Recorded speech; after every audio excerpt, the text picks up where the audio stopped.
Okay, so you've had quite an amazing journey and accomplished a lot just at the age of 26. But let's take us back to, your upbringing. You are from Durban, South Africa. What is that place like? What was it like growing up there? What was it like? Cool. Is this now the interview? This is the interview. Yeah, this is the interview. We like to ease in so people don't know what's going on. just, just making sure I Yeah. need to give my interview voice. Okay. But no, man, I grew up in Durban, South Africa, and I lived in several different income group neighborhoods. But at one point, my family was down and out, and I lived in a shanty town, or what we call here an informal settlement. And growing up in an informal settlement was actually some of the best times of my life, because I was like 6, and you just go out as a bunch of kids. You use recycled plastic to make a soccer ball, so you're playing soccer out of that. And I think what was interesting with that experience was that there was no architect in my community, because everyone was an architect. Everyone came together and they built their own homes, and Huh. using leftover materials and scrap metals, and the community would come together and build, right? And that was the earliest understanding of this word Ubuntu, which is I am because we are. This idea that we're interdependent, our successes and failures are interdependent. We work together to succeed in life. So when a new member in the community came, the community would come together and build a home for them. And so since we're living in these like really small mud brick, shacks, we didn't have a place to play house in. So that forced us to be innovative. We started learning and drawing inspiration from our parents, and we were resourceful. So we started grabbing the leftover scrap metals and materials, etc. And we'd build this little playhouse right next to our family's home, and it would fall, and then we'll build it again, and it's fall. Eventually, eventually it will stand. And when it stands, and then like one would go steal rice, another beans, or whatever, and we would actually cook in this Wow. in this little playhouse. Looking back, that's probably was not the most fire safe thing to do, but it sure tasted good though. I'm sure. I'm So sure. that's kind of was the upbringing, which I think in many ways made me want to go back to my community and use architecture to sort of continue this culture of developing the community. Because when I went to the West, I realized there's this notion that people who are poor or who low-income communities are lazy and they need to pull themselves up by their bootstrap. But and also like uncreative or unimaginative. But that's furthest from the truth, because I think the most creative individuals in the world are those communities that I lived with in informal settlements, because those guys could make a house out of anything, Right. literally anything. So I wanted to be able to harness that creativity, combine it with some, structural architectural education, so that would have dignified homes that, people didn't fear that they would fall when there were heavy rainstorms, proper plumbing, etc. So that's kind of was my upbringing coming up in a post-apartheid South Africa. I was born 3 months before apartheid ended, so 3 months before Nelson Mandela became president. And then sort of grow up in this era as quote unquote a born free. That's what they call us. Oh, really? Born free, is that the term that's used? Yeah, for Interesting. people born in that year. So I definitely want to hear about the apartheid a little bit, and perhaps you can give us a little bit of history of that. But Durban, your hometown, right? How many Yes. people are living there? I mean, your description is a true informal kind of architecture and space, and that's pretty amazing that you would start there, go to the school in the United States, and all that stuff. But how big is the population of your hometown? Yeah, I just Googled it to confirm. I was right. 500,000. Oh wow, that's not small. That's a lot Yeah, of it's a people. Yeah, city. yeah. Yeah. Okay. So there's three major cities in South Africa. There's Johannesburg, there's Cape Town, which you may have heard about, and then there's Durban. Okay. Okay. Durban and Cape Town are both beach cities. So Durban is located on the East Coast, and Cape Town is located at what was known as the end of the world when the world was still flat, like the most south point at the Right. bottom. So people are making their own structures. I mean, this is kind of a dumb question, but how do you know if it's safe, or how does that happen? Do people just like informally teach each other and build for each other that way, or does the methods for construction become kind of taught in a more formal setting through school because it's part of life, it would seem like? Sure. I think it's very similar to a lot of vernacular architecture throughout history where it was architecture without architects. So there's a lot of these passed on traditions because people have been building their homes for all these times. So it's a combination of that, those. But another thing is that a lot of people who live in informal settlements are the people who are builders for skyscrapers, for this. So they know what they're doing for the most part, but they just don't have the privilege or the resources that we have when we build a skyscraper or our home, etc. Oh, okay, Interesting. right. Okay, I see. They're actually in that profession and working on much larger projects, right? But So they are professionals, yeah. really. It's just, like you said, the materials and the techniques and the resources that they can't access, basically. Yes. Very And interesting. also, just to clarify, this is not the whole of Durban in a way. Right. This is like particular communities in Durban.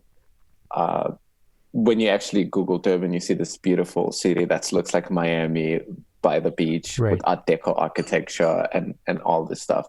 But if you drive, 40 kilometers away from there, you start seeing some of these communities. And the development of these communities and their location had to do with the apartheid. Is that right? Yeah. So apartheid architecture, what they did was they had this 40-40 rule principle where they would build the city, right, and which only white people could live, but they still needed workers. So in 1950 they did an act, Land Reform Act, where they took people out of their homes, homesteads, villages, and a lot of the land was taken, and then they were put into townships. These were practically sort of like labor camps, where it was these 40 square meter homes, devoid of economic opportunities, devoid of social interaction, so that the people were forced to be dependent on their white masters in town. So what it was, the 40-40 principle was that they would build a 40 square meter home, and then they would locate that township 40 kilometers away from the city. And what that did was that it forced people to spend 40% of their income commuting to work daily. 40% of their income. Yeah, for commuting. 40% of their income for commuting, just because of how it was laid out, which then rendered people unable to develop their own homes in their own communities, which were already devoid of economic opportunities. So now you have to go buy, there at the city. But also another thing that was, genius in suppressing these communities and keeping them poor was that they built these beer halls right next to these factories where they had black people working. So that the black men, when they finish working, they take all that salary and go drink it at these beer halls. And that was, I suppose, intentional to have that happen. Very intentional. Yeah, very intentional. That is wild. I mean, it's funny. I mean, it's not funny, but I mean, you were right that they were very successful in what they tried to do. I mean, that's very conniving and quite evil, but also very successful at being evil.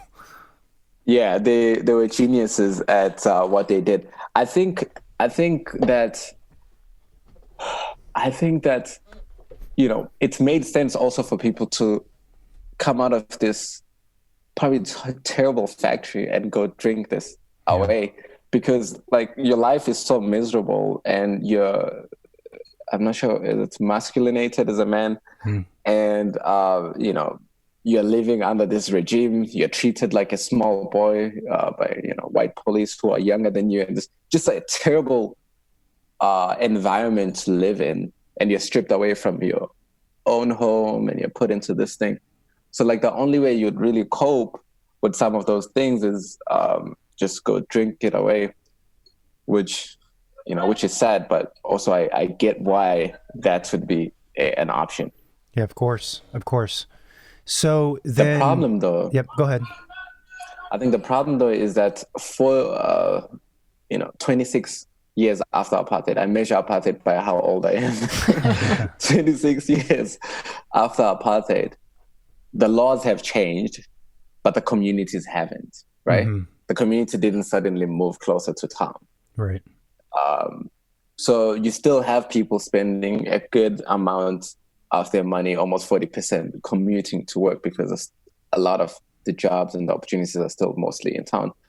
And they're still a lot less developed, those particular communities, than the previously white communities during apartheid. Even though there's obviously been a lot of reform that has taken place, you can start seeing the remnants of apartheid architecture today, the same way you see the remnants of redlining in Chicago, outside of Chicago, and other cities in, Levittown and other cities in America.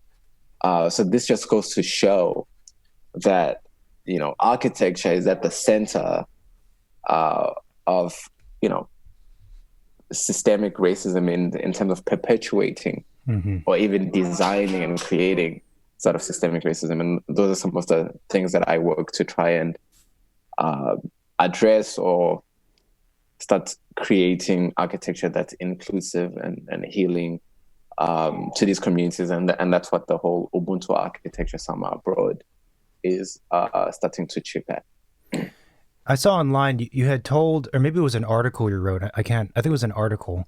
It was interesting. It was an anecdote about how when you were a child or an adolescent, you had witnessed, I'm going to assume it was an American bus of people coming in and building homes in your town. And you were like, and you can tell the story, but I think the criticism that you had was, it seems like the amount of money that went toward this exercise could have been more effective if you had just, given someone local to do a job that they would understand better. Yes. The white savior complex. right. For a photo op, and then they get back on the bus and they leave. Yeah, at least they're not holding a Bible in the photo. Yeah. But yes. So my argument was this, right? And I understand that to some degree, Ubuntu architecture abroad might sound counterintuitive to that argument, but let me explain. So I was in Zimbabwe, which is a country that's a little more financially strained than South Africa. So when I went to Zimbabwe for high school, we had these missionaries come in, Christian missionaries, to come build a one-day classroom, right? And one-day church, one day this. So we were all excited, And the thing about Zimbabwe is that, like, it's a very monogeneous country. So, like, you only see Black people 99% of the time, which is different to South Africa, right? So, all these folks from Canada, Australia, and the United States came in, 80 people. Wow. Ranging from the ages of 15 to 86, right? And they're here to come build a one-day classroom for us. Meaning they construct something in one day. Yeah, that was the plan, but it actually took like 2 weeks. Yeah, I'm sure. But it did look like it was done in one day. Actually, kind of looked like it was done in 1 minute. But what happened was, so they came over, and some of these kids, from Zimbabwe, this is like the first time seeing white people, so everyone was really excited. But like, we were made to like clean and like prepare and all this stuff, right? These guys came and then they spoke and they told us like we shouldn't drink Coke. Wait, what? They're giving you health tips? You need to eat vegan. You need to eat organic over here. Is what you need. Where's Whole Foods? Yeah, yeah, That's just the funniest thing ever. They probably were thinking, "Hey, you need to start eating those avocado sandwiches." yeah. Avocado toast. They started telling us all this stuff, and then like, "Yeah, we're going to build this," and we like had to put on a show for them. And then they started laying the foundation, and basically what they did, bro, they built a tin room shack as the one-day classroom, right? Which was worse than any building on campus. Like all the other buildings were like made out of concrete block plus the nice, looking buildings, which are good for the climate, etc. They built this tin room shack and said, "Hey, here's, ta-da, here's your one-day classroom," right? Right. And I was the school had a building program. So we were being taught how to build. And I remember looking at this, I was like, yo, I was like young, but I knew this was wrong. Yeah. I was like, this does not make any sense. That building ended up being a white elephant because it was too hot during the summer. Yeah. It was too cold during the winter. Like we couldn't even use it when they left, right? And I calculated like a flight is about $1,000. Just by their flights alone, Right. that's like $86,000. Wow. Yeah. We could have built the whole campus. Yeah. You know what I mean? When you convert it into Zimbabwean dollars. And then there's the accommodation. And when they were there, they obviously went to visit the Victoria Falls, 7 Wonders of the World, etc. So like, man, this was a vacation made to look like they're here to build something for the community. You know what I mean? And then it was a photo op, right? Yeah. And that didn't sit well with me as a student. And then I went to study in America, and I would walk by the student center, and those groups would be out there recruiting students to go to Africa to go do that same thing. So that's kind of what I saw, and that's what's sad. But with Black Lives Matter and with learning more about sort of systemic racism around the world and how architecture has played a key role in all these different places, I came up with the idea of Ubuntu architecture abroad to be able to take people, students of different backgrounds, to South Africa, teach them about apartheid architecture, what it did then and the effect and the lasting effects of it today, whilst also equipping them with the skills to be the solution. So they will be designing and building a home for a family in need that was affected by apartheid architecture.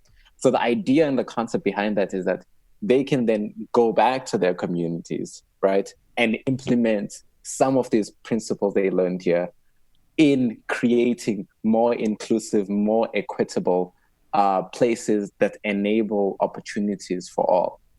Right, totally. That story is incredible. I've always been curious myself.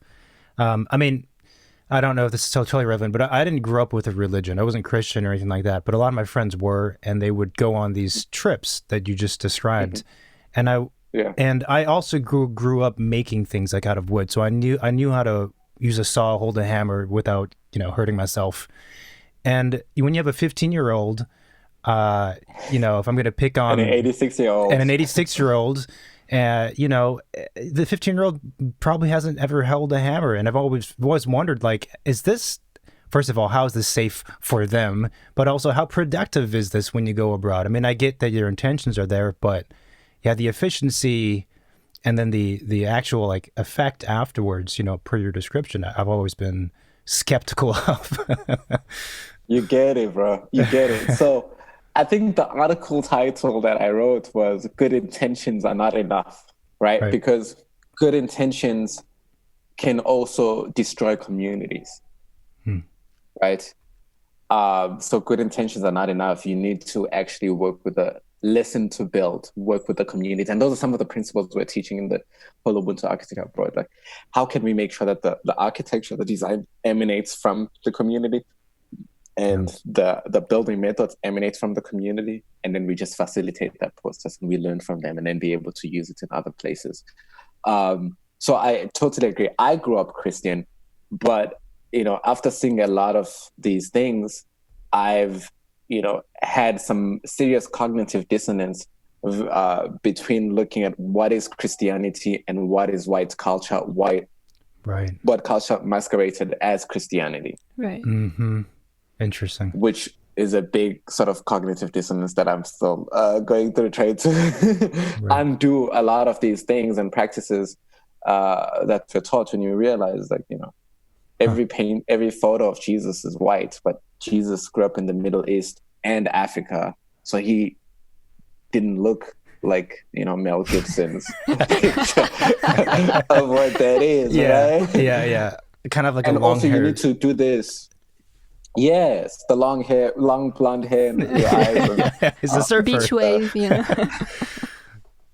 And this idea, oh, you need to, do this. You need to live like this. You need to. When you actually look at it, it's like, bro, that's just like European culture. That's what it is. Mm-hmm. Versus, what Christianity is. Christianity in itself has been colonized. Right. Yeah. No, that's a good problem. Point. That's interesting. I mean, it's funny. I remember in elementary school, one of the things that and I think it's probably specific to Southern California, I would imagine, is that we have the missionaries here in Southern California that were built, right? And so one of the projects that pretty much all kids do at the age of maybe like 8 or 7, around there, is you build a model of a mission as like your class, not a class project, but your individual project, growing up. And another thing I always felt very peculiar about, but not quite discussed in public elementary schools. So you had an interest, obviously, in architecture. I mean, because it was part of the community point, having to build your homes and things like this. And it seemed like that you went on to do a little more formal training in Africa before going to the United States. Is that true? And then what was the transition like going from, Durban to Michigan? Well, yeah. And I mean, how did you decide on architecture, like for good, like enrolling into a program? Got it. These are all good questions. But also, I just want to say, this is the coolest interview I've ever been to, where we kind of talk about everything. That's what it is, man. And how it fits in, and like Christianity being colonized. It just hit me. I was like, yo, this is actually pretty cool, because today Jesus probably wouldn't be able to make it through the airports in America, because he would be seen as a terrorist. That's true. Probably. Especially if he's wearing any kind of robe. Unless he wears a mask, maybe he would get a pass. That's all they wore. They wore the whole robe thing. Yeah. You know what I mean? Like, number one, he will be part of the travel ban. He wouldn't make it. That's all I'm saying. Yeah. But how was my journey to get to architecture school in America? So I finished in Zimbabwe, went back to South Africa, got a full scholarship to study architecture in Durban University of Technology. Ended up studying town planning because architecture was full. So I was studying town and regional planning, learning about Ebenezer Howard and all these different layouts. And but I didn't want to be there. I always wanted to go study in America. I wanted to study in a country that's already further along in the development process, so that I can learn how they've done it and bring that back to South Africa and help accelerate our process of development. So I didn't have money, as you may have alluded, coming from low-income communities. So I just started knocking at different doors, trying to raise some funding. And as you know, colleges in America are not cheap. Yeah. So I wasn't having much luck because of also the currency exchange. I think at the time it was 1:10. So like $1 is 10 rands. So that was tough. And I'd been at the mayor's office like 1,000 times. I was practically furniture at that point, trying to meet up with the mayor. But, mayor of a big city, it's like almost impossible to meet up with him. So it so happened that there were floods in Durban. The mayor walks in. I'm sitting at the mayoral parlor. He looks at me. He's like, who is this kid? So his right-hand man says, hey, that's another kid we need to help. He's got a partial scholarship to study in America. I only had a $5,000 scholarship for a $35,000 school. Wow. He's got a partial scholarship to go study in America. He needs a little bit of help, and he wants to develop Durban. And at that point, I'd written a manifesto. I was like 18 on what I wanted to do to develop Durban. So I handed it over to him. He looks at it. He's like, "Huh.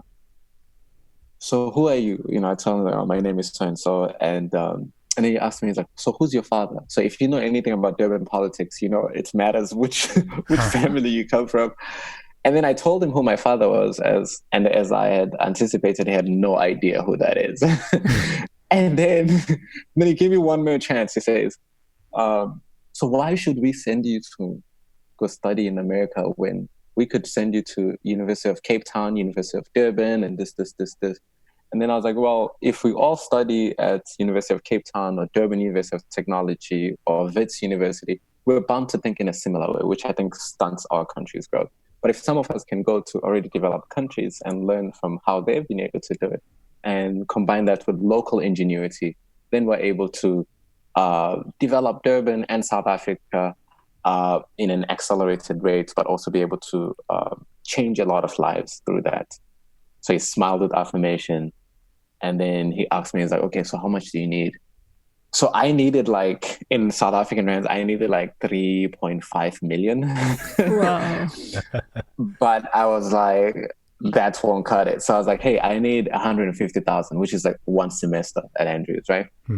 So he started laughing. I was like, man, I'm not going to get this. And then he turns to his right-hand man. He says, "Go to the Mayor Golf Awards, the Mayor Business Awards, the Mayor Education Awards, put all of this together, to give it to this kid and let him go to school." And then he walks away.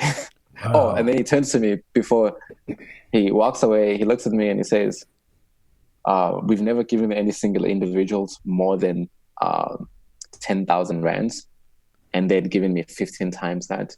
And then he says, "Go and make us proud." And then he left. And that began my journey to go study at Andrews in Michigan. That is an amazing story, and it took persistence to just kind of be around in the office. Like, for how long before, you got a meeting? For at least 7 months. Really? If not more. And wait, so actually, I think I started this in January. I only met up with the mayor in October. So you would just come in and sit and just wait until he's free, kind of, and just I'll talk ask to everyone. people. I'll talk to his PA. Right. I'll try get a meeting without any success. Talk to the speaker's office, his PA, the security. I ended up getting to his right-hand man. I was just like climbing the ladder. Holy smokes. So he just said, "Yeah, let him go." So he started showing up. I was like, eventually I'll get to the right guy. No, totally. I mean, I knew I needed to talk. That's like insane motivation, right? And you were like, you say 18 years old? I was 18, yeah. I mean, that's pretty wild to be like that persistent and like, be sure of what you need to be doing and how you need to do it. I think it's because I felt a strong sense of responsibility, but also a strong sense of a calling to do this type of work because of my background and having grown up in those particular conditions. So that was the motivation sort of that kept me up at night. It's like, I need to do this. And just, I need to have faith. And, God will come through. I need to have faith, and just kept persistently pushing. And eventually it's worked out. And then what happened? They gave you that amount of money, but you were only able to go for a semester. Yeah. So they give me that amount of money. The Education USA gives me something called the Opportunities Fund, where they funded my air flight. They funded my, they gave me $2,000 allowance, which was really cool. And they also funded like my visa, like once off. And then I was able to come to America, which was also like another miracle. So I get to Michigan. And had you been to the United States beforehand? Nah, never. I had never been to the United States, but I'd also never flown before. I was gonna ask, there how we was go. the flight from South Africa to Michigan? My flight was my first flight ever was 18 hours. Oh my god! That's good. It's a long flight. Crazy. And what year was this? Johannesburg. For some context. This was in December 2012. And I Okay. remember it was exciting. It just had Christmas. And I was like, I'm ready to go. So what had happened was I had been accepted for fall semester.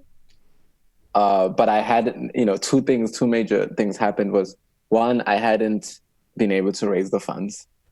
And two, just 2 weeks before I was supposed to go, I lost my mom at that time, which was, catastrophic because she was a huge sense of inspiration for me in everything that I was doing.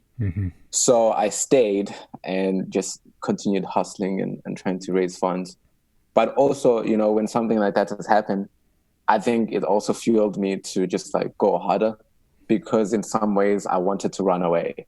Right. I wanted to sort of get an escape and go to a new world and quote unquote pursue my dreams. So there was that. So I remember I was like, I couldn't wait for the 30th of December. And then, so I flew out from Johannesburg to Chicago via Amsterdam with KLM. Oh my and I remember That's a hell of a flight. Yeah. Yeah, and also like imagine being in an airport for the first time. Yeah. Those places are very confusing. They're Right. huge, right? Right. So yeah, I just had to ask a lot of people, like, "Hey, where's gate X? Where do I go?" Like, Yeah. Especially when I was in Amsterdam, I was like, "Yo, the time, there's a layover." Yeah. Yeah. Crazy. Very crazy experience.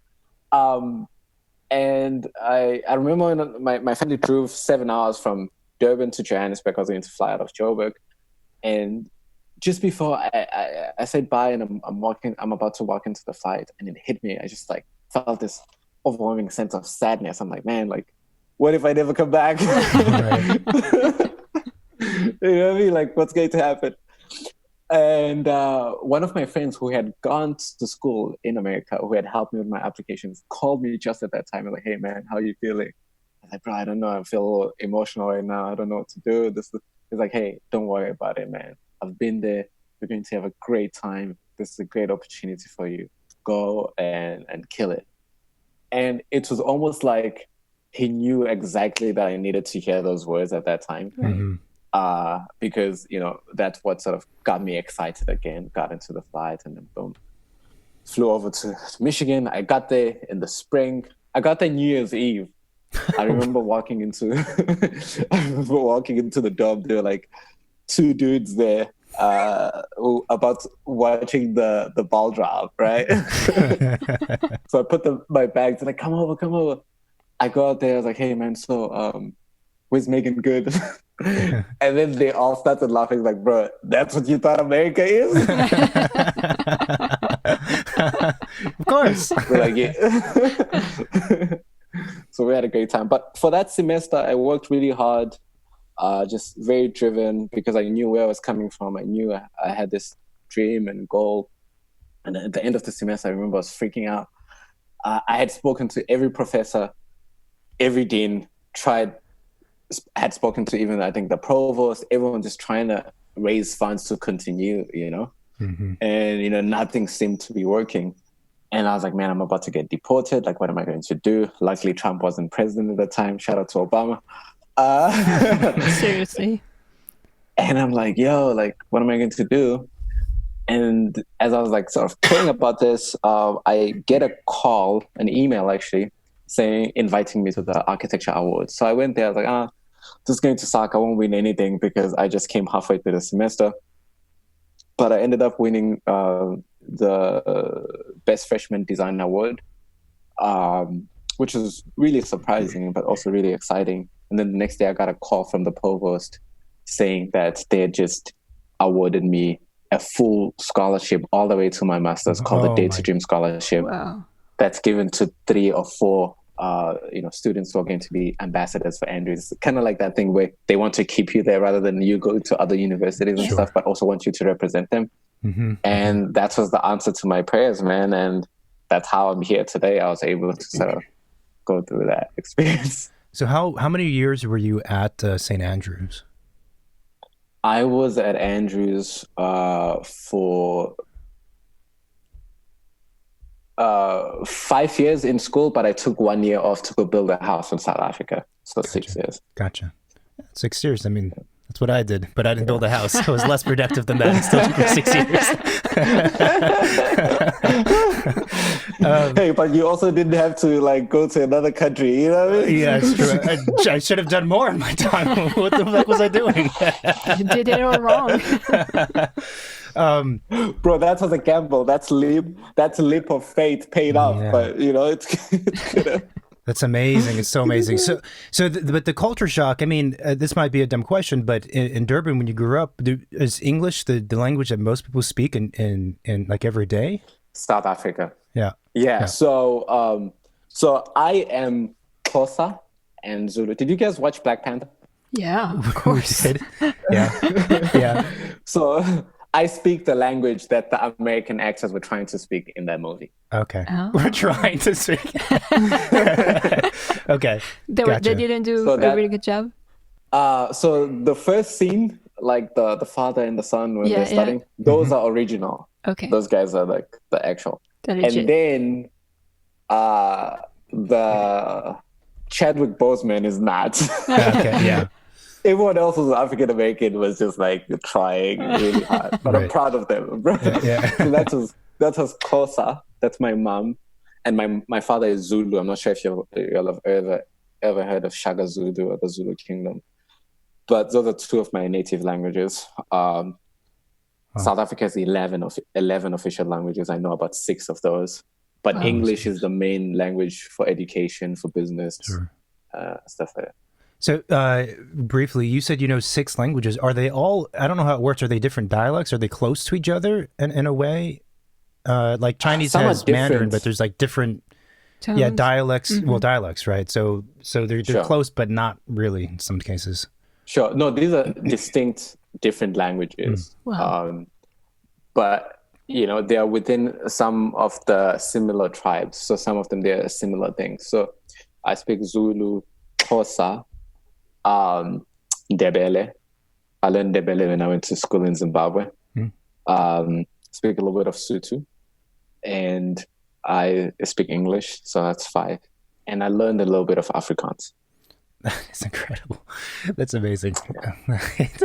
I don't know how they can even do that. Like I speak English barely. Marina speaks 2 languages. I don't know how 3 would be amazing. 4 or 5, like that doesn't make sense. You must be a genius. It's crazy. It's crazy. Like when I was trying to learn Spanish when I was in college, but like don't bother.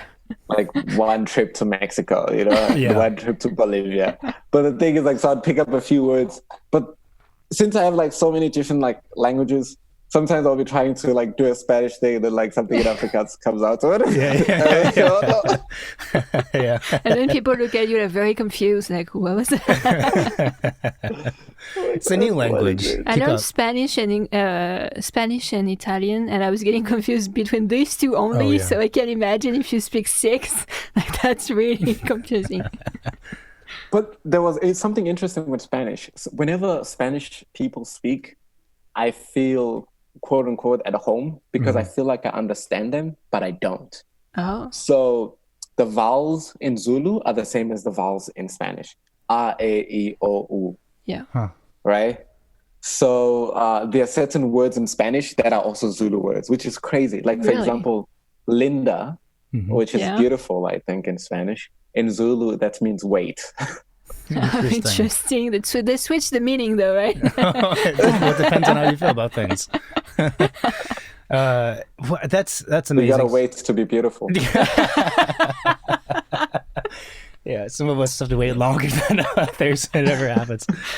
But so I mean, you spoke English, but when you go to college, in the United States, just a whole slang. There's, I mean, you know, Marina had a similar journey. She went from France to the United States. They learned English in France. We learned English like British, you know. So when I showed up in California, I was like, "What are people saying?" Like, I don't know that accent. It was really confusing. Yeah, no, definitely. I think I obviously definitely had a thick South African accent, and which stood out. But the thing is, you know, America has colonized the world with their with Hollywood. Right. So, you know, I grew up watching these movies, so I can understand them better than they probably understood me. Right. So that wasn't too much of a culture shock for me. So that was fine. But, you know, I think there were other things, you know, that were culture shock. But it was like, you know, for example, I was sitting in class and I was like, hey, can you please get me that paintbrush that's at the tap? And then this girl looks at me like, the tap? I'm like, yeah, the paintbrush at the tap. And then she's like, what do you mean? And then I was like, that thing, the silver thing, where water comes out. Like, oh, you mean the faucet? I was like, yeah, the faucet. So like, there's definitely different words like, you know, oh, can you throw that at the bin for me? Right. The bin? You know, like, oh, the trash can. Or the one Trevor Noah always speaks about, which also happened to me, where I was sitting and having, I think I was having lunch, and we were sitting with a group of architecture students. So I turn over to this girl. I'm like, hey, can you please pass me? The girl was like, oh, can you please pass me the napkin, right? So the thing is, the napkin in South Africa is a diaper. And you're like, excuse me? I'm like, huh? Like, can you please pass me the napkin? You know, like this food is like spreading all over, and you know, I need to. You need a bathroom is what you need. So there's those things, yeah. But also this idea that Americans will ask you how you're doing, but they actually don't care about how you're doing. Oh yeah. So you have to say I'm okay and keep moving. So at first they're like, oh, how are you doing? It's like, oh, bro, not having a good day today. You know, this happened. And then we're like, oh. And then they start twitching, like something happened. Yeah. So, you know, start learning these small things. Yeah, you're being too real. It's too many emotions. I remember noticing the same thing actually when I came to California for the first time. Any store you would go to, people were like welcoming and same thing, asking you how you were doing. And I just loved it. Any store I would go in and they would not ask me. I was like, where am I? Like, what is this? You know? But don't give us a real answer. We don't want that. But then they don't care. They really don't care. They don't care. So that was interesting. Oh, also, the culture shock was the snow, right? Oh. So yeah. I'm flying over. I told my friend, like, yo, I'm about to be, like, in the snow. We had seen Home Alone. You know what I mean? I'm like, yeah, this is it. I made it, you know? And I remember flying into Chicago and then looking over sort of the town plan of Chicago and thinking, it's like, oh shit, you know, it's a grid system, blah, blah, blah. But I could also see a lot of the snow. I was like, oh man, I'm excited at snow. But as soon as the gates opened and I walked out and the cold hit me, I was like, I hate the snow. No, Michigan is cold. Yeah. I loved snow days though. Those are good. Yeah, snow days is not something you have everywhere, that's for sure. Snow day is like, it's better than your average holiday. Huh? Yeah, it is. Yeah, especially if it's a deadline day, you know? Yeah. Absolutely. Dude, when we would get like, as immediately when they sent the email that like, oh, it's negative 30 degrees and the wind chill is there, it feels like negative 50 and, you know, it's a snow day. Bro, the whole dome will start screaming. You think we just won the World Cup. Yeah. I'm also actually curious, the education at St. Andrews, because you had studied building a little bit and you studied town planning, right, in Zimbabwe, if I'm remembering correctly. Yeah. Where was the education very different? Was it kind of like what you expected? Was it, yeah, I guess how was it different? So two things. Number one, first, it's not St. Andrews, it's Andrews University. Andrews University, excuse Because, me. That's a different yeah, St. school. Andrews is the one in England. That's where Yeah. Prince Andrew went, and he's currently with Jeffrey Epstein. So, we This- wanna Oh, yeah. different. we wanna be clear on that one. But St. Andrews is Catholic. Hmm. Andrews University is Seventh-day Adventist. But yeah, so the education was really interesting. That was also a culture shock, to be honest, because all of a sudden now I thought architecture was like with these modern stuff, glass and steel and concrete or some vernacular African architecture or whatever. But now I was learning like classical architecture, right? Michelangelo type of stuff, Baroque, Renaissance, watercoloring, collages, and all this stuff. I'm like, yo, why are we learning these old things?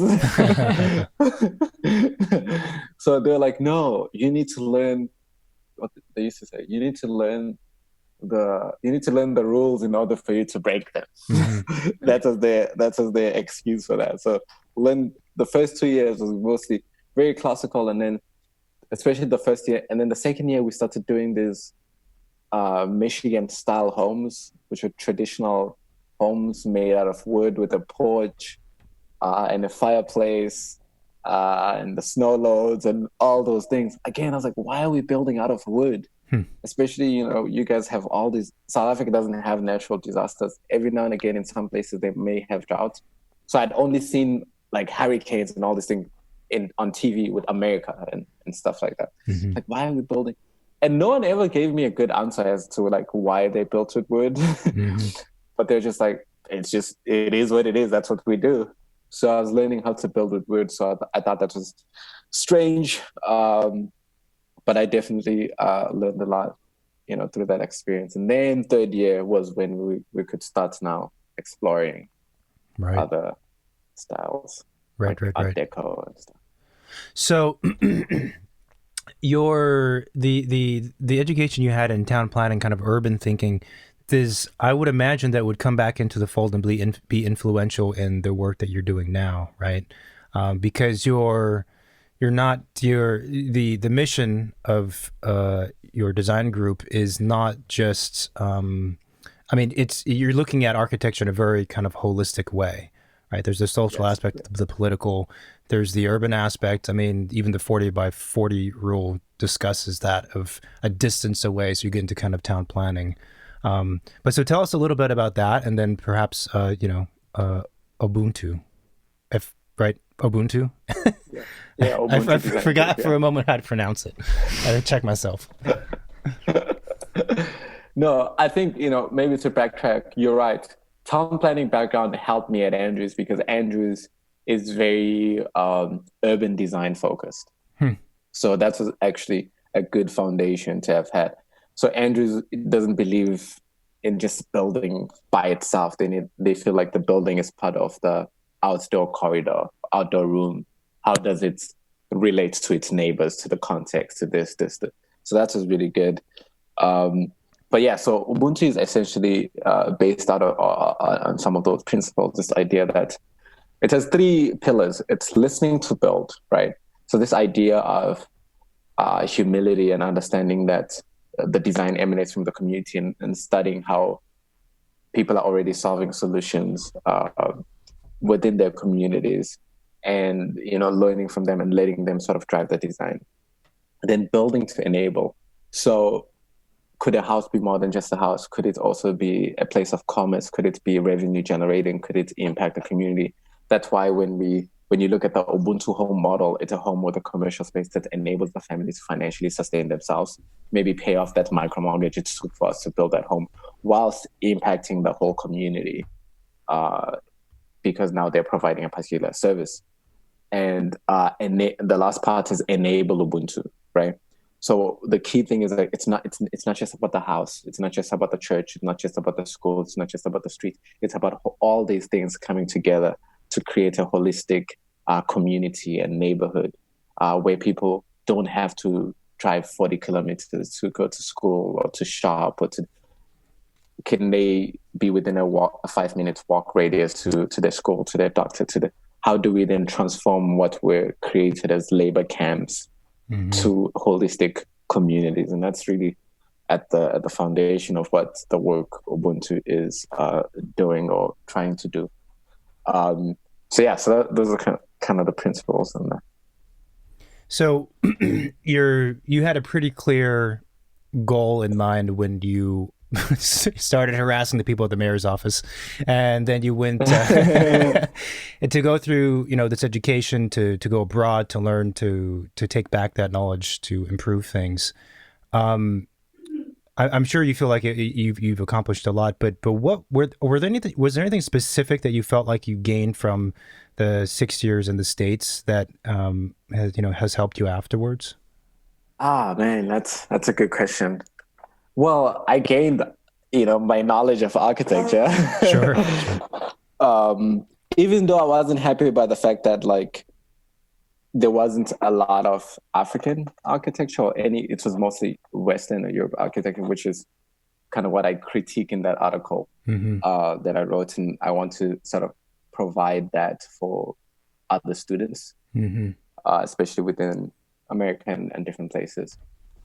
And this idea that you learn architecture history in the textbook, the first 14 pages about Egyptian architecture, masqueraded as that's African architecture. And within those 14 pages, they tell you that, the colonnades, the columns, the orders, all this stuff that make up the basis for Greco-Roman architecture and the classical architecture are all from Egypt.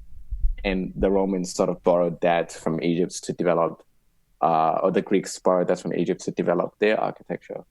And then they spend 573 pages on the borrowed architecture versus the original. So that was disappointing. But nonetheless, I learned the key principles. And, to me, Andrews was very supportive of my crazy ideas. I had to push back a lot with some of the professors who didn't necessarily see architecture as a vehicle to alleviate poverty, but more of a commodity for the rich. But eventually they budged and ended up, because I was like, okay, I quit. I'm leaving after 4th year. I'm going to South Africa. I'm just going to do this by myself. And then it started getting traction. We won. I went and competed at One Young World when I was doing my 4th year as the president of school architecture. Then I competed at a social business venture challenge called the Resolution Project in Bangkok. So we ended up winning against, kids from Harvard and Yale. We started getting sort of mentors who worked at Wall Street and different places to help us develop the concept and the financial model. And then within a couple of months, we were top 6 finalists at South by Southwest Eco Place by Design.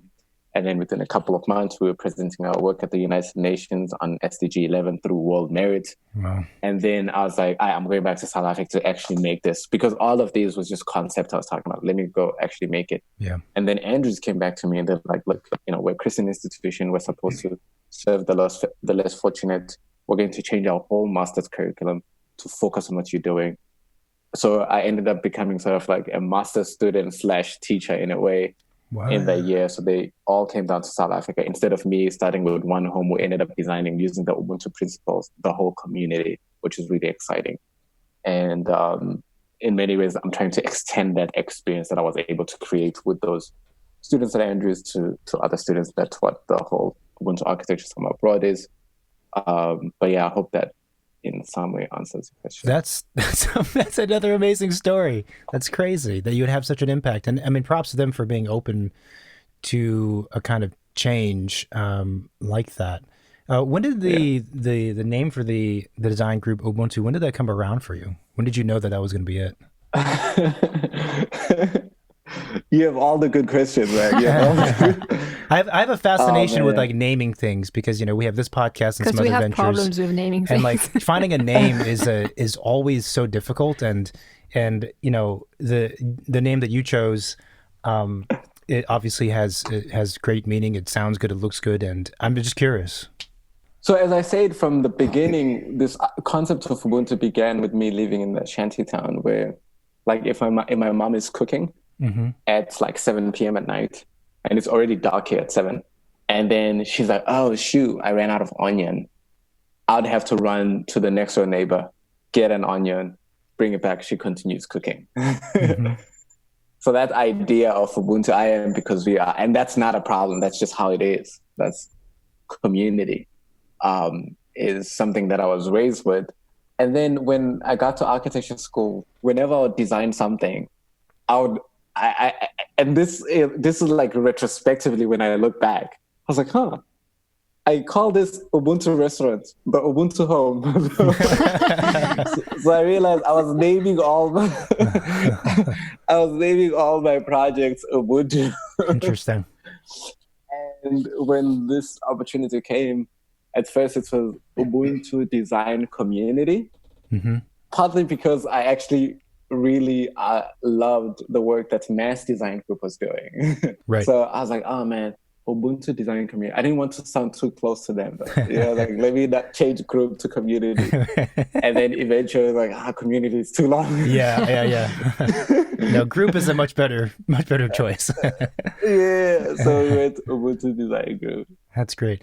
It's the other thing that's fascinating about, based on my research, obviously, so it's very much secondhand, but communities like the ones that you grew up in is that there is a very strong sense of community, and the informal kind of ties that everyone have.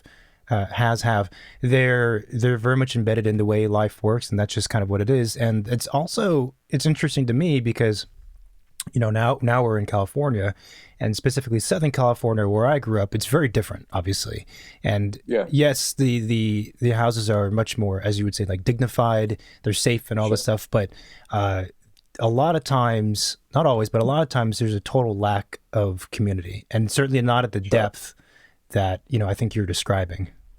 Yeah, no, definitely. I think part of it is the fact that all you'll have is each other, right?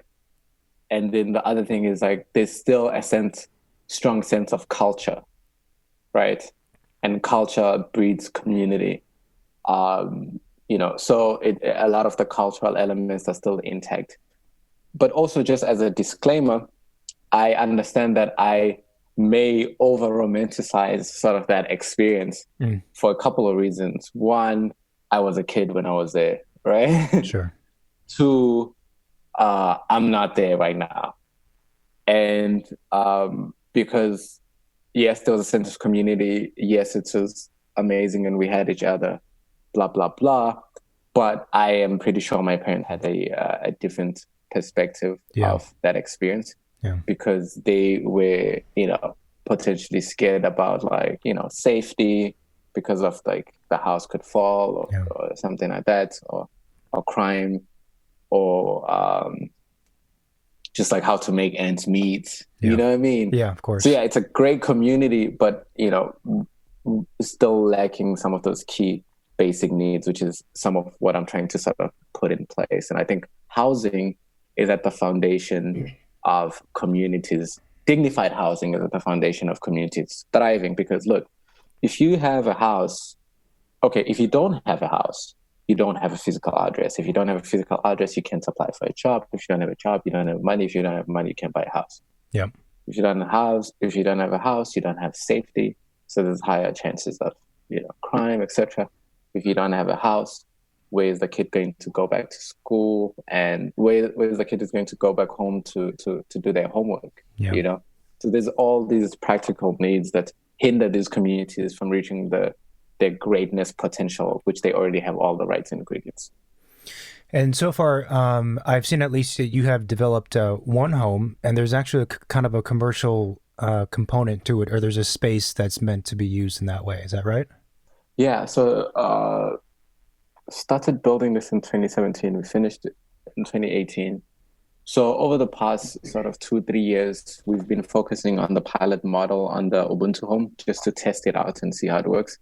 So what's really interesting, we found this family that had lost their home due to sort of like light rainstorm. They lived in a mud brick home and it had fell. They're both living with disability. The father is in a wheelchair. The mother was born with unequal legs.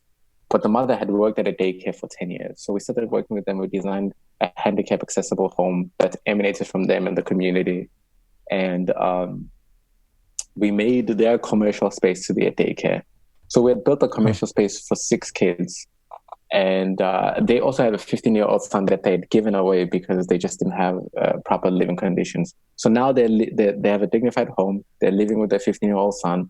They've got 18 kids in that daycare. They've bought a car. They're now building their own daycare in the backyard that will fit more students. 18 mothers can now go to work as they send their kids to school. So the model has been successful, which has been really exciting. And now we're working on scaling it and having it impact more community. I mean, the ripple effect is pretty phenomenal, actually, when you think about it. The importance of having home, especially something like a daycare, like you said, every kid that's in there means that there's another parent or mother, elsewhere of that child who now has the ability to provide for themselves and their family. Yeah. But I'm saying housing or homes are foundational. Yeah. So are you able to get any kind of help and support from the city for those types of projects? I mean, actually, it's a good question because, who would be financing those homes? Like, you cannot be building home for people with your own money. They can't necessarily afford it. So, can anyone else step in? So this is a great question, which obviously I've been trying to figure out for a while now. The city is tough. The mayor I knew got ousted a couple years ago, and then the next mayor who came in was like mad corrupt.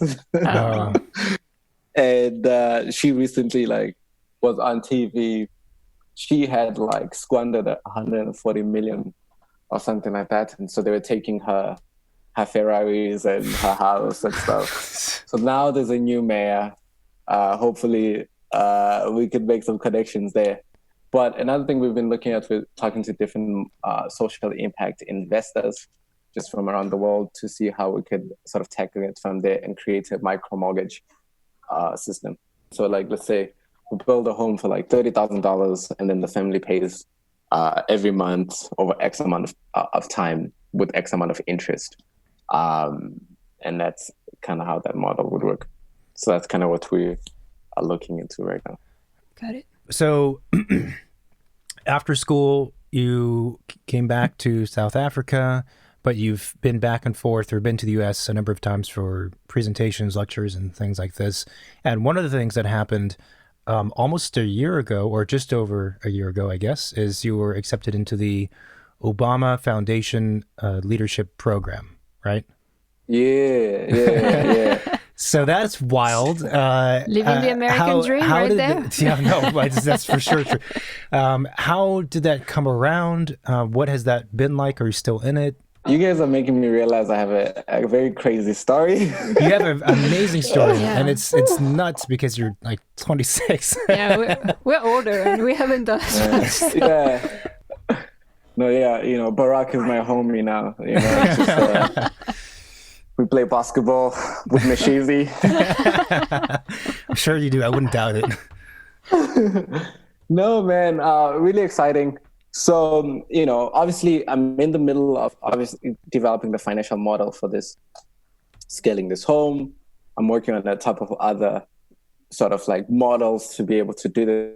You froze for a second. Are you still there? So you were saying you're working on the financial for the Ubuntu homes? And then working on the Obama? Yeah, so I've been working on the financial model and talking to different investors for the Ubuntu home and different banks to partner with. And then in addition to that, we're running a social impact architecture firm. So just doing, mostly social impact work. And in addition to that, we've been looking at potentially creating a TV show that kind of like an extreme home makeover, but for Africa. So A that's an TV exciting show. project. What I missed? Yeah, so I'm saying we're working on potentially creating a TV show based on housing in Africa, similar to like an extreme makeover. So that's exciting. But anyway, so I applied to the Obama Fellowship or Obama Leaders Program, and I had just actually gotten rejected from the Nelson Mandela Fellowship, which was personal, you know. Right. Yeah. But a week later, I got accepted by Obama. I was like, you know what? It's because Nelson Mandela is dead, and he wasn't the one looking through those applications. Incompetent people. I'm just kidding. But I got accepted to the Obama Leadership Program, which was really amazing because like out of like 250,000 or something like that, something crazy like that. You know, I was one of the ones who were selected for it, one of the 20 from South Africa, actually. And from there, we met with the cohort in July in Johannesburg. Something crazy happened. So I come in. So I had forgotten about this. So I come in, I walk into my room. I meet this dude who's my roommate for this particular cohort. It was going to happen in Joburg. And I greet him. I was like, hey, man, I'm from South Africa. He's like, oh, cool. You from here? I was like, yeah, I'm from here. I was like, where are you from? He's like, oh, I'm from Comoros. I was like, where? I was like, Comoros. And I was like, yo, in my mind, like, I don't know where Comoros is. but I didn't want to sound like an ignorant American and ask. So I quickly grabbed my phone. I was like, where's Comoros? And I found out it's like, Comoros is actually in Southern Africa. It's a dot right next to Madagascar. And then I was like, yeah, Comoros is really cool, bro. And then I was like, so what do you do? He's like, oh, I run this company that works with Google. It's like a $5 million company, and this is what we do. I'm like, cool. And I was like, yeah. And then we started talking. He's like, yeah, I just married my second wife. I was like, dang, man, I don't even have the first one. So it was really interesting. I was like, how old are you? He was like, oh, I'm 35. I was like, oh, cool. And then I go out, I meet the next lady who's like in a suit. I'm like, hey, how you doing? I introduce myself. She introduces herself. I was like, hey, so what do you do? He's like, oh, I'm the advisor to the president of Namibia. I'm like, dang, okay, cool. Wow.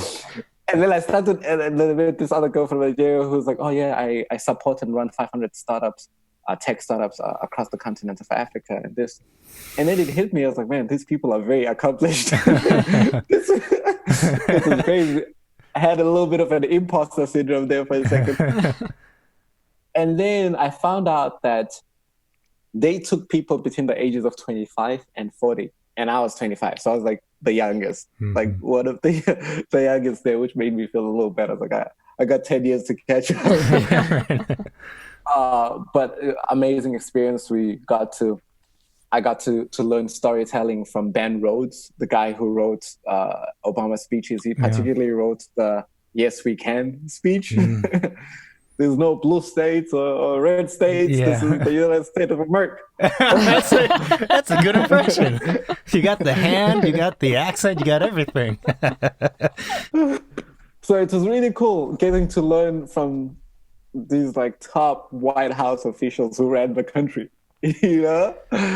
So the other guests. The program. So you apply. This is a very specific question, but what is that application process like? Is it you just write an essay and you submit it, or is it a video? Like, it's a good question. It's a long application. It has obviously like your information, your qualifications, what you do, and then they are really good at asking questions. So they won't ask you like, oh, what have you done, or this is like, it's like, so what impact do you hope to make? Or like, there was one question, I think I remember a question along the lines of, it's, like, what impact do you think you can make with gathering with other, 200 young leaders and this, or they just ask a really good question. I'm not remembering them right now, but it's very conversational type of deal, right? And then you obviously put the work that you've done and the impact you're making in your community. So what Obama has done, Michelle, and well, I wrote Michelle in the last article, and the girl was helping me edit it, said, I don't feel comfortable with you calling her Michelle. Right. So the first lady and Yeah, but you played President basketball with President Obama, so you can call her Michelle. Mimi, right?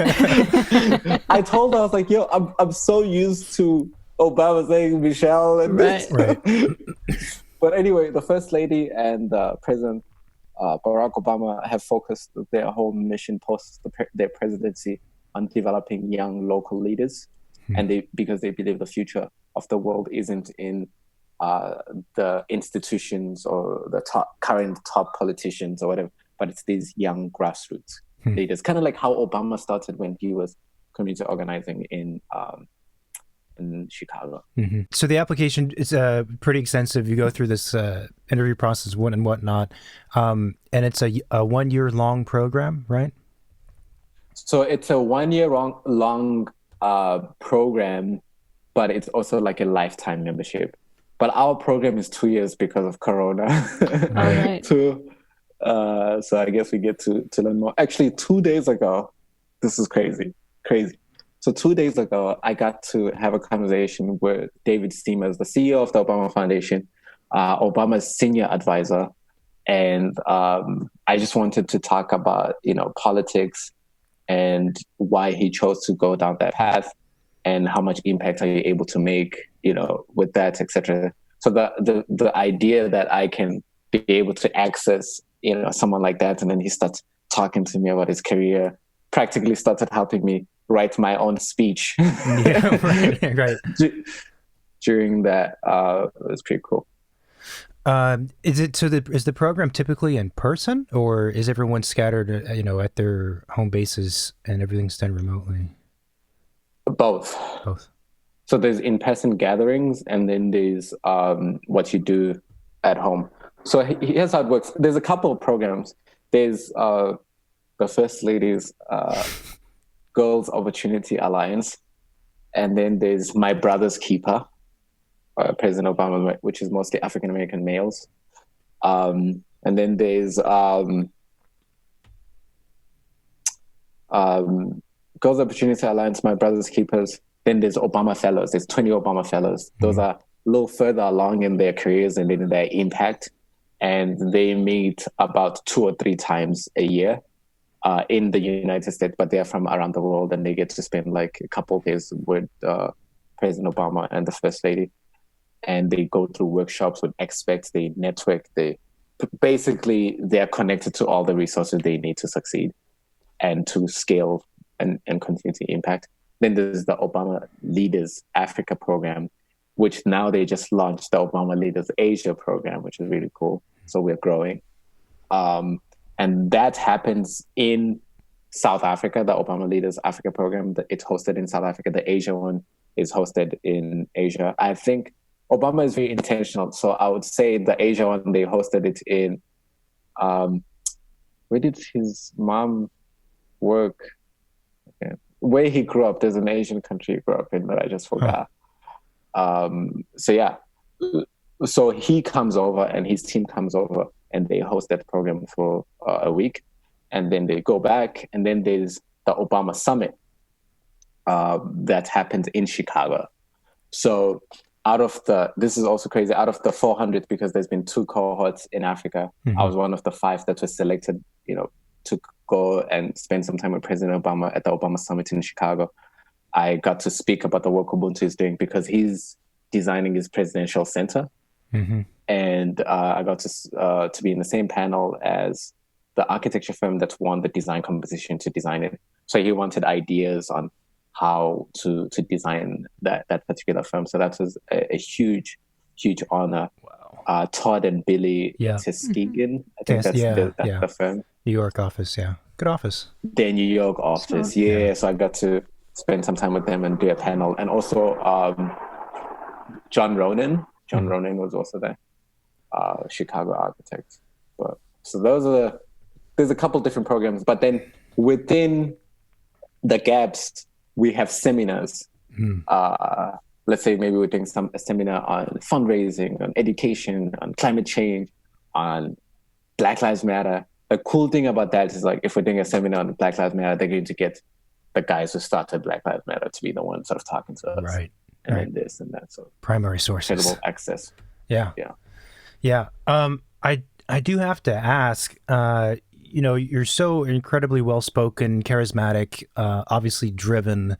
Where does that come from? Because I think a lot of people might have kind of one of those 3 or 4 things, but not necessarily all of them.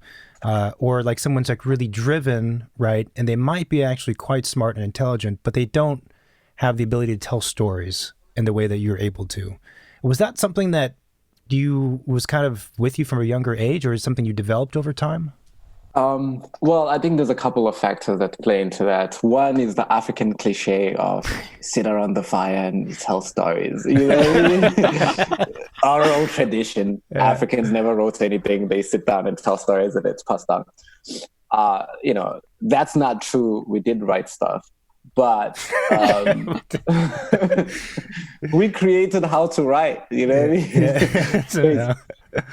But storytelling is a huge part of the culture as well. So there's that.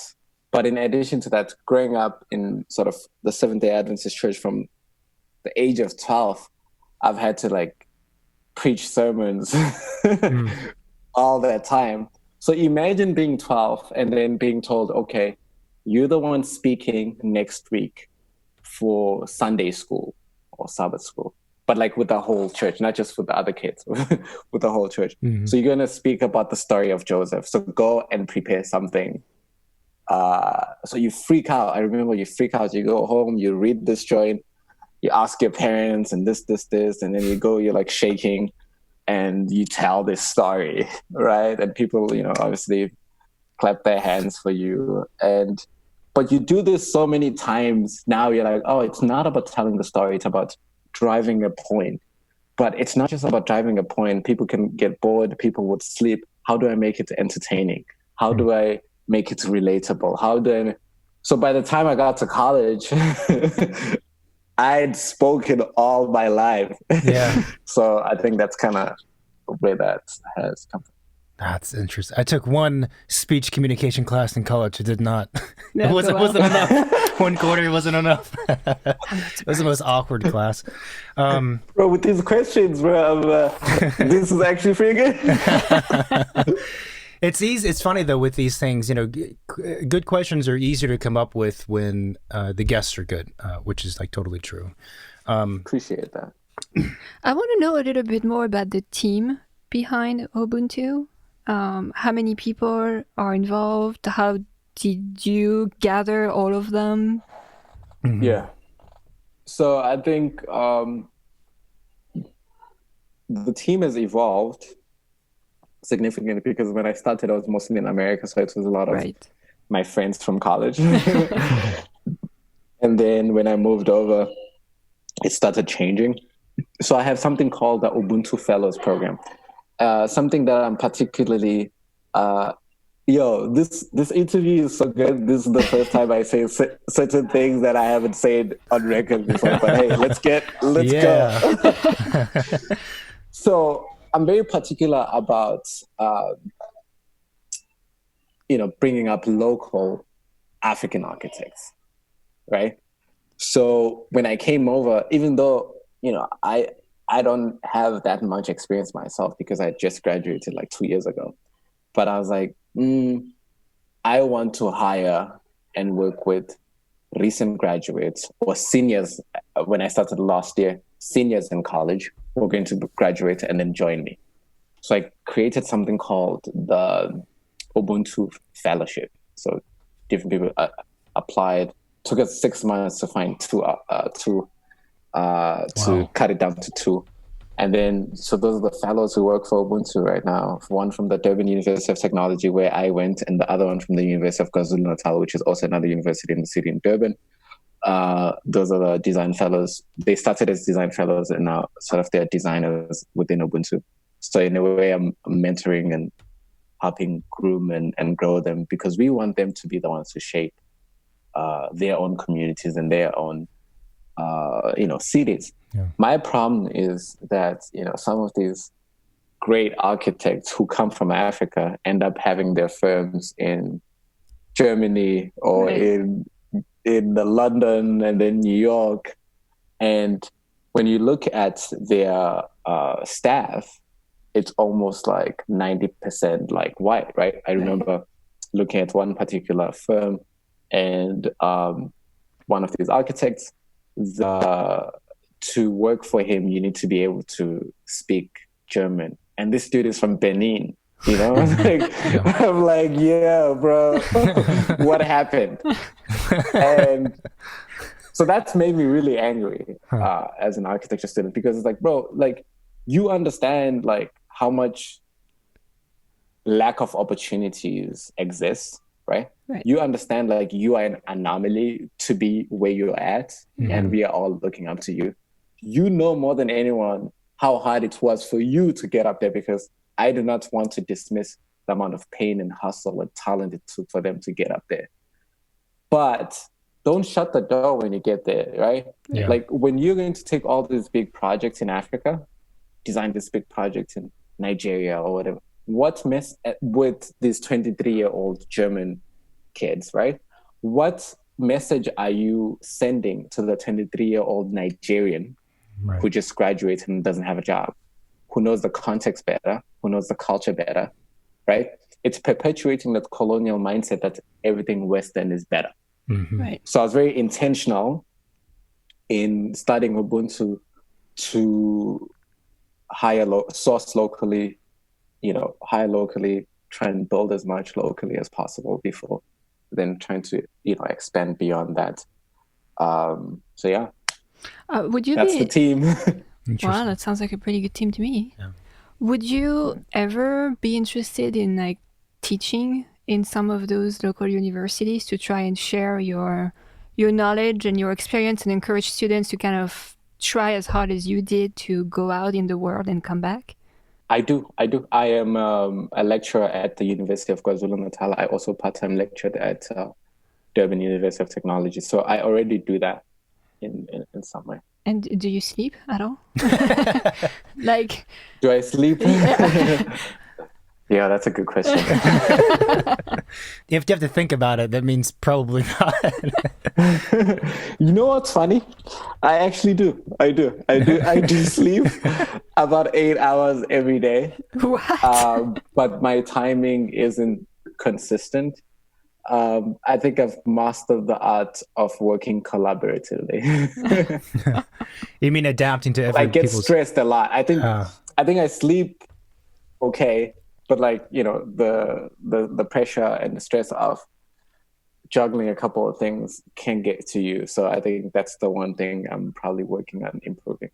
Do you have any time for like hobby or meditation or like go running to kind of keep the stress level to a normal one? That's a good question. We just ran a whole mental health campaign that I started with the Obama Leaders Program. And I started because I was struggling with my mental health during the COVID-19, because now you're forced to be locked in a room with all your thoughts, right? So I started working with other Obama leaders in something called Building Better Mental Health. And each week we chose an activity. So 1 week was physical exercise. So we'll like work out that week to clear our minds. And then the other week we will add meditation to physical exercise. Then the other week was gratitude. So we'll write a journal at the end of each day, pretty much reflecting on every good thing that happened. And so we just actually finished that last week, which has been very helpful in keeping me going. But normally I play soccer. Love soccer, and that's where it helps me relieve stress. I play soccer about 2 or 3 times a week, but I haven't been able to do that for 4 months, so I'm starting to go crazy. Right. Yeah. But other than playing soccer and trying to achieve these things, I don't have a life. I mean, it's tough, man. I mean, you're doing like how many different, involved in how many different things and trying to be successful at all of them. I can't imagine. But it doesn't feel like I don't have a life when you don't know what a life is, That's true. You're not missing out on anything, actually. Yeah, for sure. Just keep thinking that way. It's like I'll end up believing it. Yeah, right. But okay, so here's the cool thing about this. With all the social impact and the affiliations with the Resolution Project in New York, Obama Foundation. So every year I get invited to one of these events, right? So I'm at the Obama Summit. I get to meet, hang out with Obama. That's cool. I get to meet like actors and actresses. I met Yara Shahidi from Blackish and Brownish, Jabuki from Trevor Noah's The Daily Show. Mm-hmm. So it's really cool. It's like the one time I get to have fun. Like I meet all these people that I want to meet. Yeah. So that's pretty cool. Yeah, no, It makes up for the rest of the year. Yeah. But the focus on mental health recently is very interesting, and you've done a couple of these kind of selfie videos on YouTube that we saw. Yes. So there's the mental health, which we kind of want to hear about, but also obviously the Black Lives Matters movement and George Floyd and all the stuff that's happened, all the 2020 things that have happened. What is it like? I mean, I'm curious because obviously we are in the States. I'm from the United States. You're from South Africa, but also racism has been very present there because of the apartheid and still persists in various ways. What is the perception like? What does it feel like to see these things happening in the U.S.? Does it affect what's happening in where you are? How does it affect you internally? So I'll start with like a stand-up quote from Trevor Noah. He said he was talking about racism, and this like old white man in Chicago was like, Trevor, if you think we're so racist here, why don't you go back to where you come from? Why don't you go back to South Africa and run away from our racism? And then he started laughing. It's like, you don't run to South Africa. You don't run to South Africa to run away from racism. And he says, you go there to stock up. Poignant. Okay, got it. So that's my point. Yeah. Well, I guess the point is, I think more than all, African countries, South Africans can relate to the American struggle with apartheid being only 26 years ago, mm-hmm. and sort of racial tension still being relatively high. So I think that's why you see when I speak on these things, I'm always sort of drawing parallels, because, I've, had the opportunity to live in both worlds, which again, the racism appears in different ways. In South Africa, it's very overt, where it's like, you're walking down the streets in town, white lady clinches their purse, or, your neighbor will always come and knock and talk about a party that you didn't have. Mm-hmm. It's just like in your, it's like in your face, you know what I mean? But in America, on the other end, it's not in your face. It's very systemic. I always say South Africa has got like elementary school racism, and America has a PhD racism. When I first got to America, I didn't see racism. Yeah. Until Trayvon Martin got killed. That case started showing up on TV. And, my white and Hispanic friends were like, oh, bro, don't worry about it. That's just another black kid who got killed. It's not a big deal. I was like, what? Then you start understanding how people actually think about and feel about certain things. And you start realizing, the faculty is like 99% white, but the students are diverse. You start seeing all these things like, the police can stop you, which is part of the law, but you're more likely to die if you're black. It's like the officer wasn't doing anything wrong. He was doing his job stopping you, right? But you're going to die. So I started, it was a lot more complex. It took some time for me to sort of understand sort of systemic racism and how things kind of work in America. So that's why I was speaking out on, Black Lives Matter and the importance of that movement and the importance of really change happening. And I think I was saying that like racism is either like shame manifested.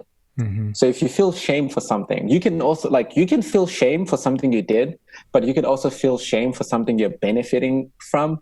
that your brother did, but you can feel shame for something that your parents or people from before Right. who related you did, and you benefit from it, right? Yeah. But there's two ways to deal with that shame.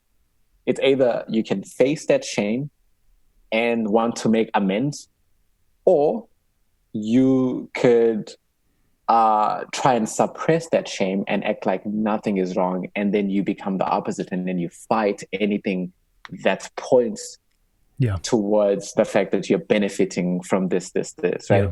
So I think that's what I was trying to portray in my videos. It's like, yo, look, we're not saying that everyone who, you know, is benefiting from slavery and systemic racism, etc., is evil or racist, but we just want y'all to be like, yeah, okay, I benefit from this trade and I have this particular privilege.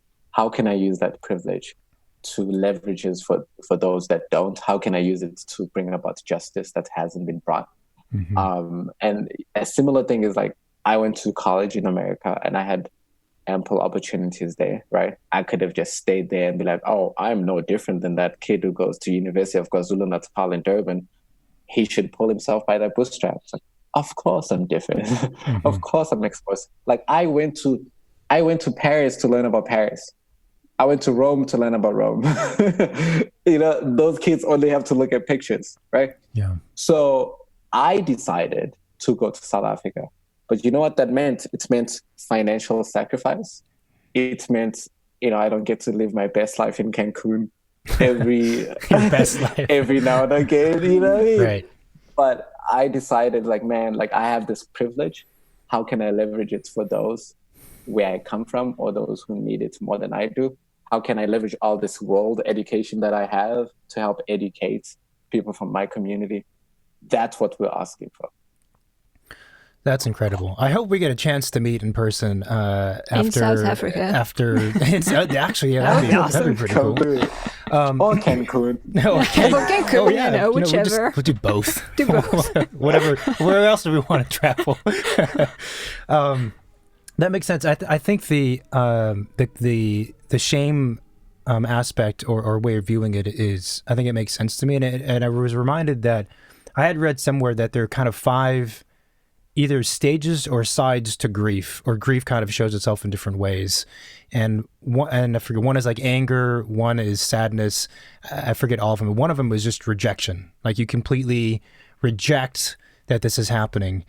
And it's interesting to hear you say that, because it's like, it becomes, if you have that mindset and you are a white person, right, then anytime this issue comes up, you feel like you're being personally attacked. And you just respond with a punch. You know, you punch back because that's how you feel. So that's why you end up standing in the back of a pickup truck saying all sort of racial slurs, and then when they catch you on camera, then you go on radio. It's like, oh, I'm not racist. I'm a huge supporter of Black Lives Matter. I just felt threatened at the time, you know?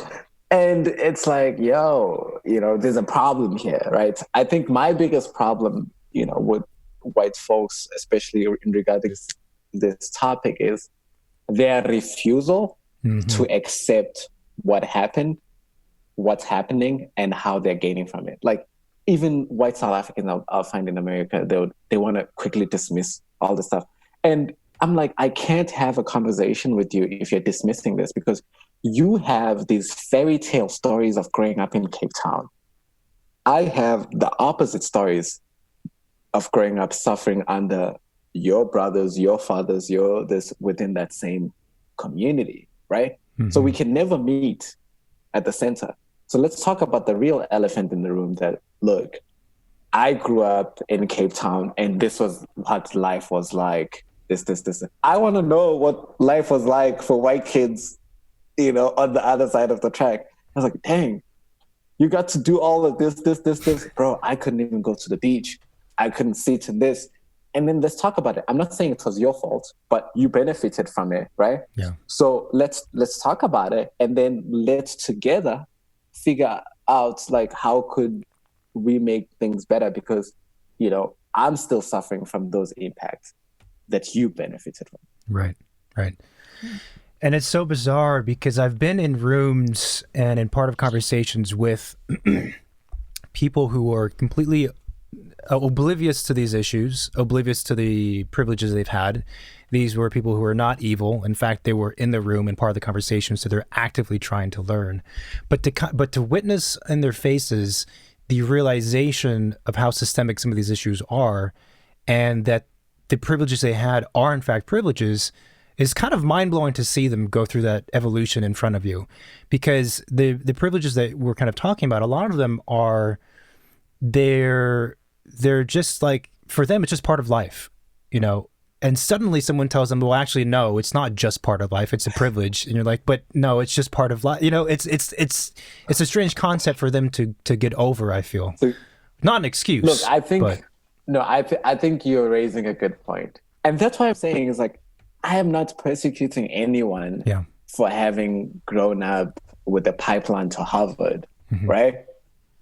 I'm just saying, acknowledge what you've sort of, you know, grown up to. In fact, I didn't choose to be Black and grow up in a shanty town in South Africa and this. They didn't choose to be white and grow up in Malibu or Beverly Hills, right? We both didn't choose this, right? We were born into it, right? Now, we can then choose to change it though. And that's where we have a problem. It's like there's a willingness not to want to change because it's comfortable for me. Right. I don't know those people. Right. And that's the problem. But let me take it a step further. Something I saw in America. In America, racism is interesting because there's obviously racism from white folks.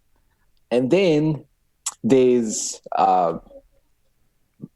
immigrants, African immigrants, there's Caribbean immigrants, there's model citizen immigrants, which are mostly Asians, and then there's Hispanic immigrants. So, you know, most of the time, Asian folks are either doctors or doing well, and they came in through a program with the model citizens, etc., and they're often looked at as like, oh, why can't y'all just be like this, right? People talking to the African American community. And, you know, some of the Hispanic folks who also were oppressed, but, you know, because the white culture, which is the majority culture, is so strong, some of them are more sort of attached to that culture than the culture that they came from. So, and then the African folks who, when we get there, dude, this happened to me. When we get there, I had people like, oh, African Americans, they're just a bunch of wimps. Slavery was 100 years ago. I don't know why they're complaining. You were in apartheid like 26 years ago. You have every right to complain. I don't know. There's no racism here, as you can see. You know what I mean? No, so people aren't saying that to you. Bro, no. That's happened to me. My God. And, you know, this happened to me within the first month in America. I was like, oh, I didn't see any racism. They probably are making this up. So now you've got Africans, you've got Hispanics, you've got Asians and stuff like that who are within that camp. It's like, what is Black Lives Matter? These people are this, right? Divide and conquer, right? And then African Americans end up having to fight and stand alone in sort of the struggle. It took me years to undo all of those things that I was told. It took me looking at the whole Trayvon Martin thing. I was like, I see it now. And then having conversation with my African-American friends, because again, I'm African. I didn't share in their experience because they don't have the same bone to pick with me. I still have to go back to my, you know, shithole country after I finish. Right. And the African-Americans are the ones who stay there. So I started realizing like, even within the Black experience, the experiences are different depending on where you come from. Yeah. And you can choose sides, even not knowing, right? And so I think that's something worth mentioning is like, man, we need to be careful and really look at the world for ourselves and assess like what's actually going on, what's justice and what's wrong, etc. And I'm particularly saying this for the other minorities out there who might not be shot at the same rate as African Americans. Yeah. And injustice to one is an injustice to all. Yeah. I mean, obviously, I am Asian, and there's certain kind of baggage with that, but it's not the same thing at all. It's very, Sure. very different. It is. You know, people think I play the piano. It's like, okay, no, I don't play the piano. Although I wish I did. They're disappointed, but they're not like Yeah. scared or Yeah. you know. It's yeah. Bro, you gotta start playing that keyboard. I know. It's also interesting because you're very kind of philosophical. I think it seems to be almost by nature. I mean, obviously you've studied, you research, and you reach out, and that's how you educate yourself. But also there's something there that initially motivates you to do that. So I'm curious if you have a sense of where that level of introspection or desire to know more about yourself comes from. And the other question is, the COVID-19 and Black Lives Matter, basically 2020, we could call it at this point. Do you feel different than you did, at the beginning of the year? Yeah, that's a good question. I think my whole thing was, I was talking to my sister the other day, and I was like, man, my parents named me Freedom because they could see the end of the lights at the end of the tunnel, blah, blah, blah, when apartheid was about to end. And she was like, no. Because she has kids. She's like, when you have a kid, that kid represents something to you and in the stage of life you're in that phase. And then she's like, oh, when I had my kid, I called him Wandile or Ocean because, whenever I go to the ocean, it clears my mind and this. And at that point, I spent a lot of time going to the ocean and doing that, right? And it's like, in essence, you're right, but you're wrong. The thing is, you were freedom to them, right? And you were sort of the sense of like freedom.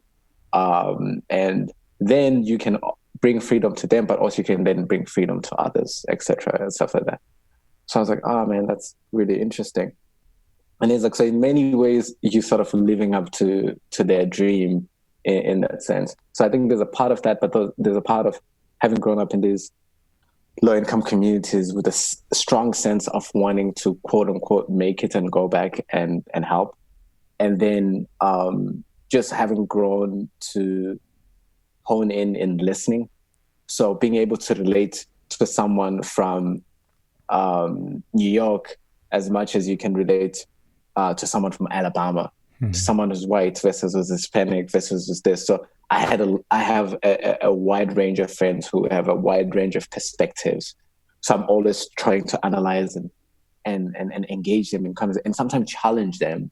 So what that does is like, if someone tells me something, like whether they're Republican or Democrats, if there's something can tell me something, sometimes someone can tell you something, it's like, that doesn't sound right, that doesn't sound true, but you can't rebuttal.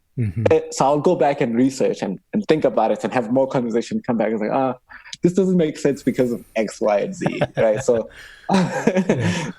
so I have that sort of mentality where constantly I'm trying to figure out the world and learn more based on the premise that I don't know, right? This idea of listening to build, both in architecture, but also in life.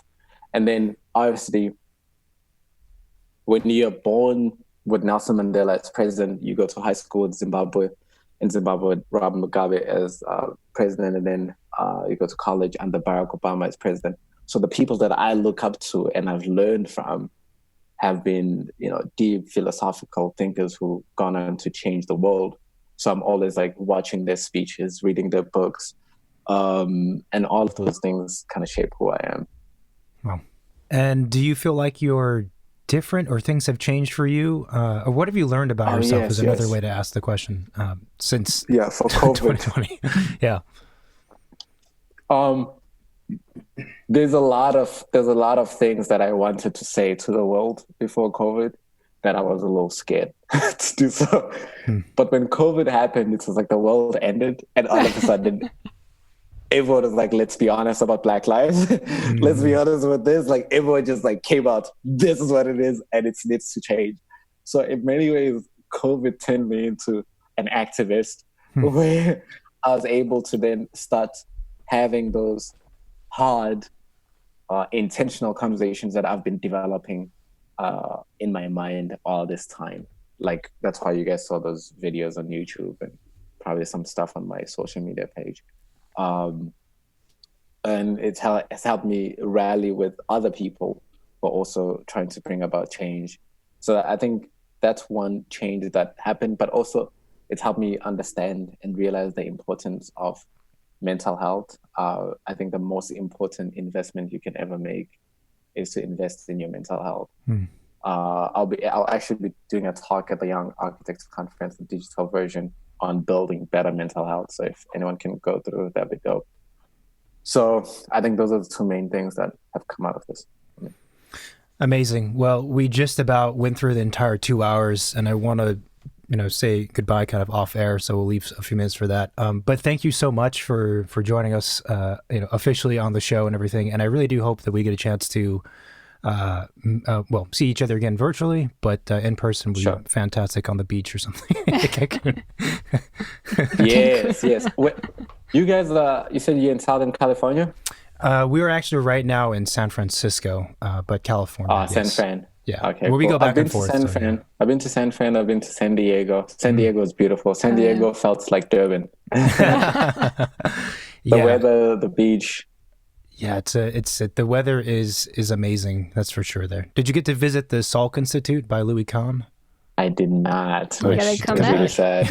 I need to come back. Yeah. All the reasons to come back. Yeah. I remember a little Italy, and I remember we took a boat cruise, which is really cool. I was there with some NCUB thing. I was a student representative for NCUB at my university. Yeah. Really cool. Very nice. The last thing, actually, so where can people find you? How can they support you? Plug all of that stuff.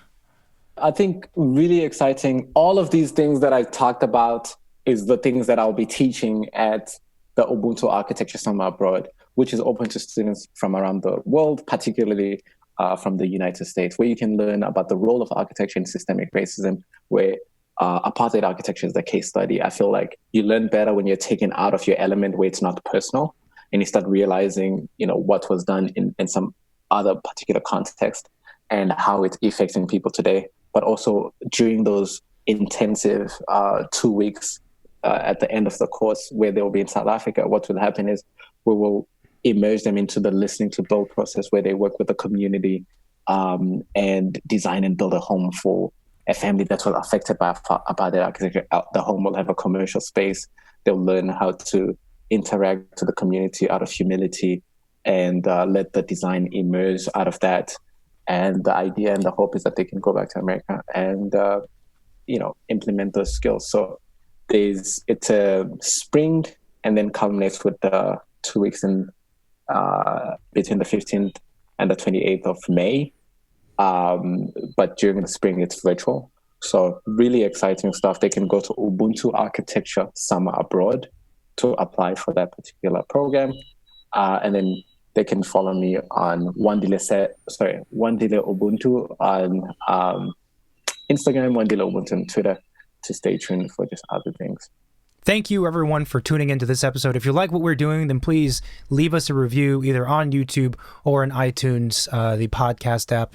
That is super appreciated. It means a lot. And to everyone who's left a review or reached out with kind words, it really means a lot to us. It helps support the show, spread the word with our fantastic guests like today, and encourages us to keep going. And I think that would be my next tattoo.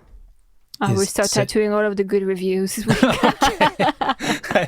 thought the tattoo was going to say, tiny dots. Please leave us a review at...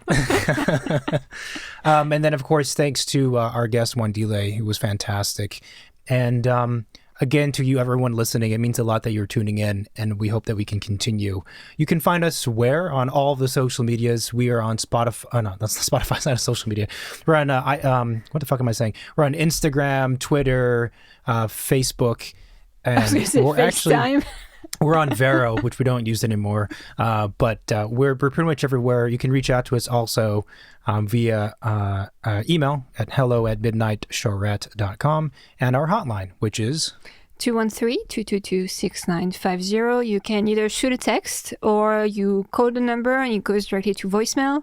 If you have any questions, any stories, any feedbacks, any reaction to any of our episodes, feel free to just share it this way. Yep. And yeah, and we're on iTunes, Spotify, YouTube on occasion, and that's it, I think. And that's a lot already. All right, everybody. Again, we really appreciate that you're listening. It means a lot to us. And stay in touch and be safe. And we will talk to you again soon. Bye. Bye-bye.